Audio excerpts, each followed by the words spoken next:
Massive injury news that you need to know about in today's Daily Wrap. Let's go. With Christian McCaffrey, let's start there. They're getting an MRI. They're having that done on Monday. We don't know the results of that yet. He's probably going to see a couple of specialists.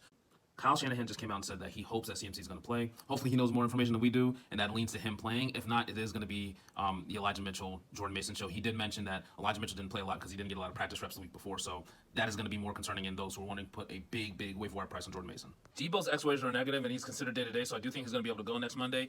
Same thing with Trent Williams. I think they believe he's going to be able to go next Monday as well. So Kyren Williams' MRI revealed a sprained ankle. They do expect him to likely not play next week against the Steelers, but he's not expected to be out for long. That's not the same case for Ronnie Rivers, who has like a PCL sprain. He's going to likely be out 4 to 5 weeks and probably going to end up on IR. I think it's going to be Zach Evans' time in LA.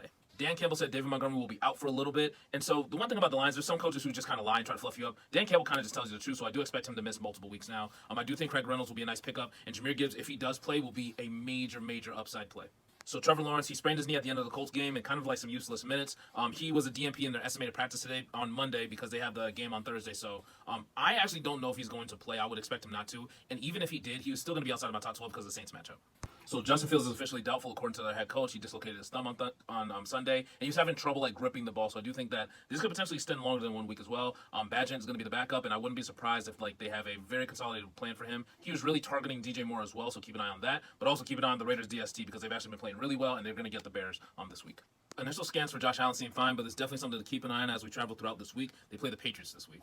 So coming from Jim Irsay, it does seem like Anthony Richardson's likely done for the season. As you can see, this really sucks to people like me, but I do think it's in the best interest of him from like a health standpoint. This really sucks for fantasy football. I do think that there's going to be a little bit of value to Gardner Minshew. I think the pass catching options like Pittman, Downs are really going to benefit, and the running backs actually seem to do better when Anthony Richardson was not on the field because of all the rushing work he was taking. So from a fantasy standpoint, it's fine. As a Colts fan, it really sucks.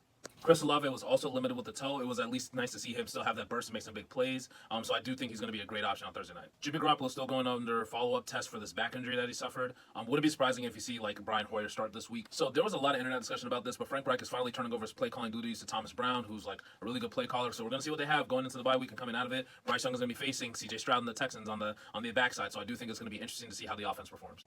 So Zay Jones was estimated to do not practice today. I don't think it bodes well for him playing on a short week. I am really concerned for Calvin Ridley, particularly when Zay Jones is not on the field. He tends to do actually very badly, especially going up against Marshawn Lattimore. I'm probably going to avoid Calvin Ridley. I think Christian Kirk will be a better play, but I'm trying to avoid the Jacksonville Jaguars, especially if Trevor Lawrence doesn't play. Really quick Monday Night Football review. So Dak Prescott played really well. It was nice to see that the offense got going, even though this game didn't hit the total. It still was pretty fun to watch. It was a much better defensive game than we probably all thought. Love to see Keenan Allen still doing his thing. Josh Palmer had a couple big plays that were just pulled off of his books that if he got that touchdown on the first drive, if he had a couple of big games that were called back on penalties, he would have had a major day. So I do think he was like the right call in that Palmer versus Quentin Johnson debate. Austin Eckler, I think he needs to get his legs up under him, and I just think it's a tough matchup from a run standpoint, so you can't crush him for that. Tony Pollard looked great. I told you Dak Prescott looked great. Tony Pollard looked great in the air, not on the ground. I think that Dallas is really struggling to open up holes for him, and one of the biggest things that I noticed was they're struggling to get their linemen onto linebackers, and linebackers are just having a field day just getting Tony Pollard behind the line of scrimmage, so he's having to make people miss, and that's really not what he's really good at. He's a guy who you get him in space and you let him make things happen. They need to get some more creativity going to get Tony Pollard going. CeeDee Lamb looked great.